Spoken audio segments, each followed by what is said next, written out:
Hi friends, ఖచ్చితమైన reports Sudheer రిపోర్ట్స్కి స్వాగతం. ఈరోజు తెలుగు రాష్ట్రాల్లో వాతావరణం ఇంకేమైనా వర్షాలు ఉన్నాయా అనే విషయాల గురించి చర్చించుకుందాం. ఇక్కడ విన్ మ్యాప్ చూసుకున్నట్లయితే మయన్మార్ ప్రాంతంలో అల్పపీడనం కేంద్రీకృతమై ఉంది. అది ఈరోజు సాయంత్రానికి మయన్మార్ దగ్గరే తీరం దాటే అవకాశాలు కనిపిస్తున్నాయి. దీని కారణంగా పడమటి నుంచి తూర్పుకు ఇక్కడ చూస్తున్న విధంగా గాలులు గమనం కనిపిస్తుంది. దీని కారణంగా రెండు తెలుగు రాష్ట్రాల్లో పొడి వాతావరణం కొనసాగుతుంది. దక్షిణ కోస్తాలో తేలికపాటి వర్షాలు ఉంటాయి. మిగతా ప్రాంతాల్లో పొడి వాతావరణం ఉంటుంది.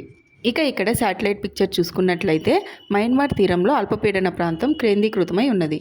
రెండు తెలుగు రాష్ట్రాల్లో శాటిలైట్ మ్యాప్ చూసుకున్నట్లయితే దక్షిణ కోస్తాలో చిరుజల్లులు, అది కూడా సాయంత్రం సమయంలో ఉంటుంది. ఈశాన్య ఋతుపవనాల రెండవ స్పెల్కి 2-3 రోజుల సమయం ఉంటుంది. ఈ రెండవ స్పెల్ లేట్ అవ్వడానికి కారణం మనం ఇంతకుముందు వీడియోలో చెప్పుకున్నట్లు బంగాళాఖాతంలో అల్పపీడనం. ఈ అల్పపీడనం కాస్త తీరాన్ని తాకిన తర్వాత ఈశాన్య ఋతుపవనాల రెండవ స్పెల్ మొదలవుతుంది. అది మనం రాబోయే వీడియోలో చెప్పుకుందాం. చలి గురించి మాట్లాడుకుంటే తెలంగాణలో రాత్రిపూట సాధారణ ఉష్ణోగ్రత కంటే తక్కువగా, అంటే చలిగా, పగటిపూట సాధారణంగా ఉష్ణోగ్రతలు ఉంటాయి. కోస్తా, రాయలసీమలలో రాత్రిపూట సాధారణ ఉష్ణోగ్రత, పగటిపూట సాధారణ ఉష్ణోగ్రత కంటే 2 డిగ్రీల సెంటీగ్రేడ్ ఎక్కువ ఉష్ణోగ్రత ఉంటుంది. ఈ వీడియో ఎవరికైతే యూస్ఫుల్లో వాళ్ళకి షేర్ చేసి నా ఛానల్ని ఇంతగా సపోర్ట్ చేస్తున్న మీ అందరికీ చాలా చాలా థ్యాంక్స్ అండి.